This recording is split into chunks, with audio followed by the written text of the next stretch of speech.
influencer, artis dikecam dan menjadi depres ini perkara yang dah banyak kita dengar dekat Malaysia, dekat luar negara, dekat Korea misalnya, ada sampai artis bunuh diri kan, sebab tertekan, dikecam, selalu dikutuk di internet, di ruang maya, dikutuk oleh netizen lah. Mereka yang terlibat sebagai netizen, mungkin anda tak perasan benda ni, tapi seeloknya kita amalkan bersama. Nombor satu, kita kena jadi orang yang tidak meletakkan komen yang harsh ataupun komen yang menyakitkan kepada orang lain yang kita pun tak kenal dan kita pun tak tahu mental state dia, physical state dia macam mana. Elok diam daripada bercakap perkara-perkara yang tak berfaedah, especially menyakitkan orang. Itu sebagai netizen, anda ataupun kita sepatutnya boleh kontrol diri kita. Dan untuk anda tahu, kalau anda buat fitnah, anda buat cyberbully, anda buat cerita yang tidak betul kepada orang lain di ruang maya, anda boleh dikenakan tindakan. Ini supaya anda berjaga-jagalah sebagai netizen.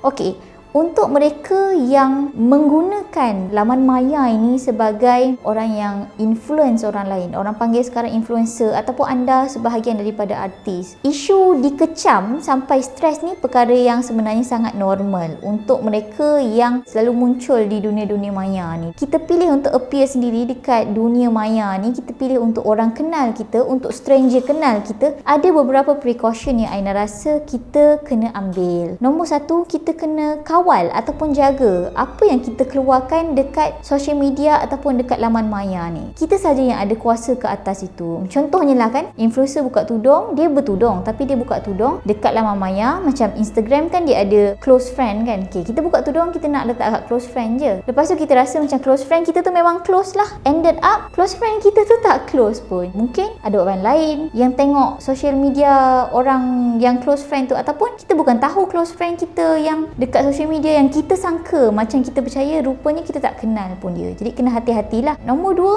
apa je yang kita buat dekat dunia ni, termasuklah dunia maya, kita tak boleh buat secara berlebihan. Dia macam adalah benda-benda yang bukan setiap hari kita upload. Ada waktu kita upload gambar kita tengah main dengan kucing misalnya, ada waktu kita upload gambar kita normal, bukan selfie. Sebab bila satu-satu benda tu dilakukan dengan berlebihan, dia akan menjemput haters ni untuk masuk ke kawasan. Sebab benda berlebihan ni memang kita tak suka sebenarnya. Kita suka benda tu sekadar cukup saja. Sekadar cukup ni susah juga KPI dia kan. Macam mana kita nak tahu cukup ke tidak? Macam mana kita nak tahu kita berlebih-lebihan ke tidak dekat social media ni? Kalau dah start ada komen-komen yang macam, you ni setiap hari upload you punya social media gambar-gambar macam ni, kita tahulah dah lebih dah ni. Kita pun boleh saksikan sendiri frequent kita tu, kita upload tu macam mana. Yang ketiga, kita terpaksa bersedia dengan komen-komen negatif yang diberikan netizen. Kalau komen tu negatif tetapi dia tidak berunsurkan fitnah, tak berunsurkan cyberbully, Aina rasa kita kena besar hati untuk terima komen tu. Misalnya macam orang tak setuju dengan kita kan, kita ada pendapat kita tentang satu isu, takkan nak saman dia sebab dia kata pendapat hang tak cerdik, dia defamation ke? Tak, tapi